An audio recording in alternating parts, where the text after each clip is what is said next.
हर हर महादेव भक्तों, जैसा कि आप सभी जानते हैं 10 जुलाई को योगिनी एकादशी पड़ रही है। आपको इस दिन चुपचाप इन 3 वृक्षों को छूकर आ जाना, छप्पर फाड़कर होगी। धन वर्षा कंगाल भी बनेगा।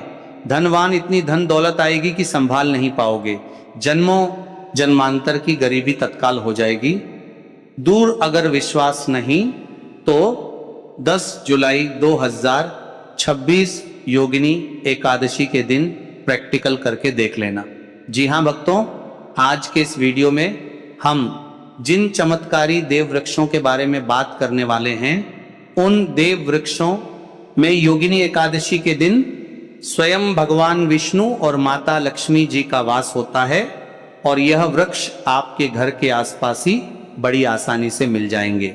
इन देव वृक्षों के बारे में स्वयं महादेव ने अपने प्रिय भक्त रावण को बताया है कि कोई भी व्यक्ति सही समय पर, सही मुहूर्त पर, सही क्रिया अनुसार 10 जुलाई योगिनी एकादशी के दिन इन देव वृक्ष को छूकर चुपचाप आ जाता है तो उसके घर में स्वयं महादेव की कृपा बरसती है और उसके जीवन में चल रही गरीबी, दुख, कष्ट सब समाप्त हो जाते हैं। जन्म जन्मांतर की गरीबी तत्काल दूर हो जाती है। आपका भाग्य 7वें आसमान पर होगा। जहां जहां भी जाओगे धन दौलत आपके पीछे पीछे आएगी। तो फिर आपसे एक छोटा सा अनुरोध है कि वीडियो को पूरा देखें, तभी लाभ की प्राप्ति हो सकती है। इसलिए इस वीडियो को पूरा देखें। यदि आज आपने वीडियो को बीच बीच में देखा, काट काट कर देखा, तो जीवन में आपको कभी भी सफलता हासिल नहीं होगी और आप पूरे साल परेशान ही रहोगे। आप साथ ही भक्तों, इस वीडियो में हम आपको ऐसे पेड़ बताएंगे जिन्हें छूने मात्र से आपकी गरीबी तत्काल दूर हो जाएगी। जी हाँ भक्तों, माँ लक्ष्मी की आप पर ऐसी कृपा होगी कि आने वाले समय में आप धनवान बन जाओगे। भक्तों, अगर आप 10 जुलाई योगिनी एकादशी के दिन ये जो पेड़ हम आपको बताएंगे, उन पेड़ों को छूने मात्र से आपकी गरीबी दूर हो जाएगी। भक्तों, इस बार योगिनी एकादशी कई वर्षों बाद विशेष संयोग में आई है, तो जिन वृक्षों के बारे में हम आपको बताने वाले हैं, अगर आप उन्हें हमारे बताए अनुसार सही समय और शुभ मुहूर्त देखकर छू लेते हैं तो यकीन मानिए आपके जीवन में कुछ दिनों बाद धन की वर्षा होने लगेगी। फिर आपके जीवन में आपको उन्नति करने से कोई नहीं रोकेगा पाएगा। आपकी हर मनोकामना पूरी होगी, खुशियों से भर जाएगा आपका घर।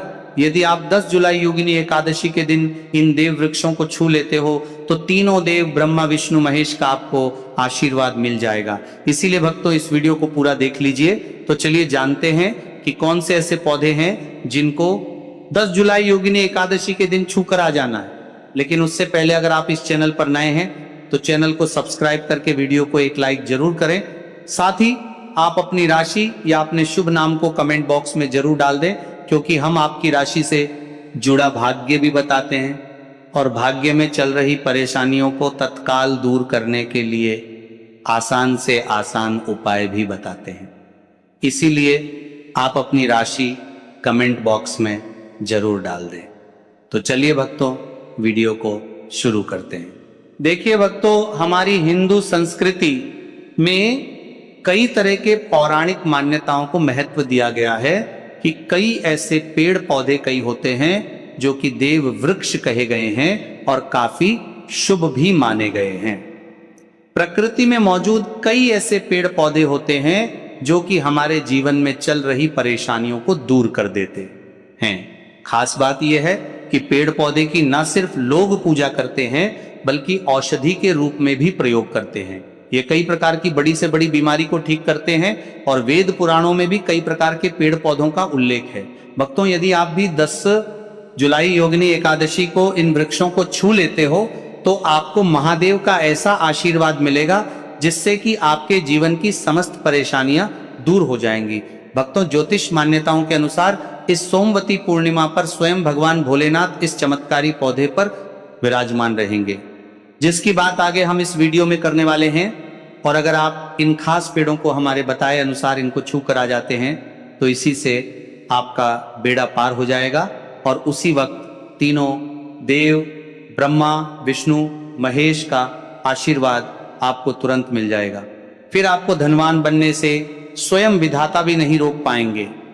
तो भक्तों, उन चमत्कारी वृक्षों को बताने से पहले हम आपको योगिनी एकादशी के बारे में जानकारी दे देते हैं, ताकि आपको उन देव वृक्षों को छूने के लिए सही शुभ मुहूर्त का पता लग जाए।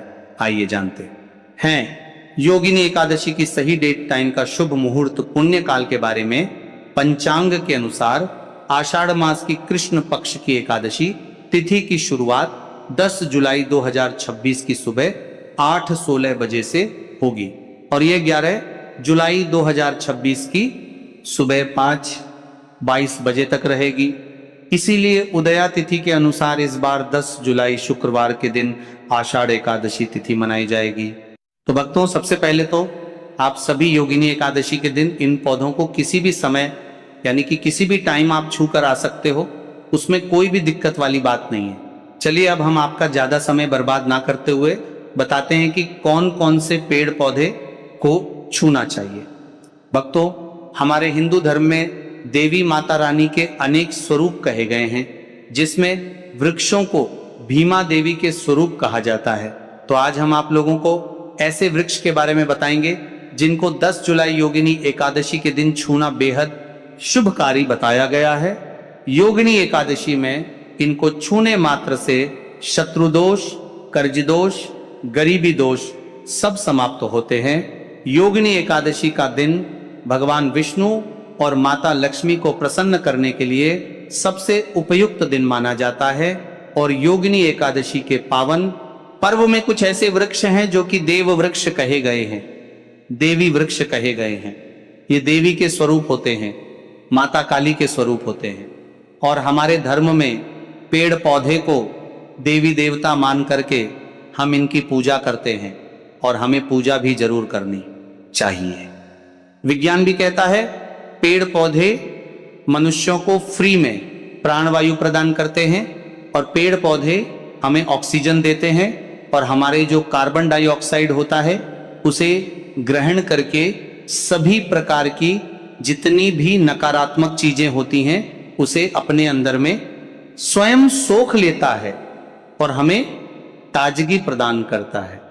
और योगिनी एकादशी के समय में कुछ ऐसे पेड़ पौधे हमारे धर्म शास्त्र में कहे गए हैं जिनको छूने मात्र से व्यक्ति के बंद किस्मत के ताले खुल जाते हैं, व्यक्ति का सौभाग्य चमक जाता है। हमारे शास्त्रों में पेड़ पौधों को बहुत ही गुणकारी कहा जाता है, क्योंकि इनमें साक्षात देवताओं का वास होता है। अनेक बीमारियों का उपचार पेड़ पौधों में ही छुपा है। पेड़ पौधों में कई जड़ी बूटियां पाई जाती हैं और भगवान श्री कृष्ण ने गीता में स्वयं कहा है कि वृक्षों में मैं पीपल का वृक्ष हूं। पीपल के वृक्ष को वृक्षों का राजा कहा जाता है, क्योंकि पीपल वृक्ष की जो आयु होती है सबसे ज्यादा होती है, सबसे अत्यधिक होती है। पीपल वृक्ष सर्वशक्तिमान होता है, पूजा पाठ में अत्यधिक इसका महत्व होता है। तो चलिए आज हम आप लोगों को 10 जुलाई योगिनी एकादशी छुए जाने वाले वृक्ष के बारे में बताएंगे। तो कमेंट में हर हर महादेव अवश्य लिख दीजिए, क्योंकि जब भगवान भोलेनाथ का नाम लिखा या बोला जाता है तो भगवान भोलेनाथ उस व्यक्ति से बहुत ही जल्दी प्रसन्न हो जाते हैं।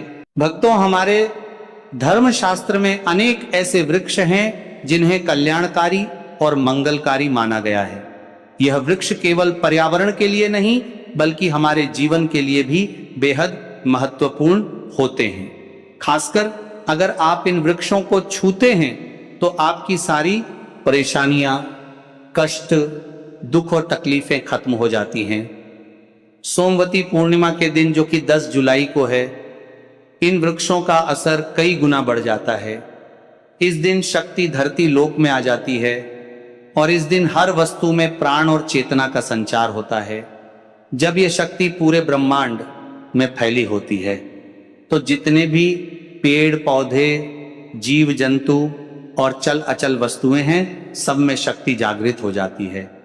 इस विशेष समय में अगर आप देवी स्वरूप कहे गए पेड़ पौधों को जाकर छू लेते हैं तो आपके जीवन के सारे दुख, कष्ट, रोग और परेशानियां समाप्त हो जाती है। खासकर काल सर्प दोष, मंगल दोष, शनि दोष और राहु दोष जैसी समस्याएं तत्काल अपना असर छोड़ देती है और पूरी तरह समाज समाप्त हो जाती है। भक्तों, आज हम आपको 4 से 5 देव वृक्षों के बारे में बताने वाले हैं जिन्हें हमारे धर्मशास्त्र में बहुत महत्वपूर्ण माना गया है। ये चारों वृक्ष आपके जीवन में सुख, समृद्धि और खुशहाली लाने के लिए बेहद प्रभावशाली होते हैं। इसीलिए इस वीडियो को ध्यान से देखना, क्योंकि अगर आपने इसे बीच में काट कर देखा तो बाद में आपको पछताना पड़ सकता है। 10 जुलाई योगिनी एकादशी का पर्व ऐसा है जब आपको लंबी लंबी पूजा पाठ करने की जरूरत नहीं होती है। बस अगर आप इन विशेष वृक्षों को योगिनी एकादशी के दिन सही तरीके से छू लेते हैं और का आशीर्वाद लेते हैं तो गरीबी खत्म हो सकती है। यह वृक्ष इतने शक्तिशाली होते हैं कि आप अपनी आंखों से इनका असर देख सकते हैं, और खास बात यह है कि ये सारे देव वृक्ष आपके आसपास आसानी से मिल सकते हैं, तो आप इन्हें अपने घर के पास से ही ढूंढ सकते हैं। अब वीडियो में आगे बढ़ने से पहले अगर आपने अभी तक कमेंट बॉक्स में हर हर महादेव नहीं लिखा है तो कृपया हर हर महादेव जरूर लिखें और वीडियो को लाइक भी अवश्य ही करें। तो भक्तों, अब हम बात करते हैं कि कौन से वे 3 वृक्ष हैं जिन्हें हमें योगिनी एकादशी के दिन छूकर आना चाहिए। ये वृक्ष न सिर्फ आपके जीवन को खुशहाल बनाते हैं बल्कि आपकी गरीबी और दुख दर्द को भी समाप्त कर दिया देते हैं। इसलिए हम चाहेंगे कि आप सब योगिनी एकादशी को इन वृक्षों की पूजा जरूर करें और इन्हें छुएं, क्योंकि इस दिन इन वृक्षों की पूजा करने से आपको अनगिनत लाभ मिल सकते हैं। चलिए भक्तों, अब हम जानते हैं कि वे देव वृक्ष कौन से हैं जिन्हें छूने से हमारी गरीबी खत्म हो जाती है और जीवन में सुख समृद्धि का आगमन होता है। पहला वृक्ष है बेल का वृक्ष, जिसे हम योगिनी एकादशी के दिन बेल का पेड़ सबसे महत्वपूर्ण माना जाता है। भगवान शिव को बेल के पत्ते अत्यंत प्रिय हैं और उन्हें शिवलिंग पर बेल पत्र अर्पित करने से विशेष पुण्य की प्राप्ति होती है। बेल का पेड़ शिव के पूजन के लिए अत्यधिक पवित्र माना जाता है। बेल के पत्तों का उपयोग भगवान शिव के पूजन में विशेष रूप से किया जाता है। बेल का वृक्ष माता पार्वती के पसीने से उत्पन्न हुआ और स्कंद पुराण के अनुसार यह वृक्ष देवी स्वरूप माना गया है, यानी यह नवदुर्गा के स्वरूप है। स्कंद पुराण की कथा में कहा गया है कि बेल वृक्ष की जड़ में गिरजा, तनों में माहेश्वरी शाखाओं में, दक्षिणाय नमों में माता पार्वती, फलों में कात्यायनी, फूलों में गौरी और इस वृक्ष के संपूर्ण शरीर में मां लक्ष्मी जी का वास होता है। माता पार्वती के पसीने से उत्पन्न होने के कारण यह पेड़ कई देवी देवताओं का स्वरूप माना जाता है। इसलिए यह वृक्ष धार्मिक रूप से अत्यंत महत्वपूर्ण है।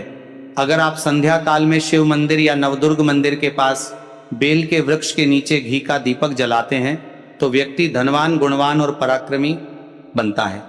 इस पेड़ के स्पर्श से व्यक्ति के सभी मनोरथ पूरे होते हैं। इस पेड़ को छूने से पहले आपको एक खास मंत्र भी बोलना चाहिए।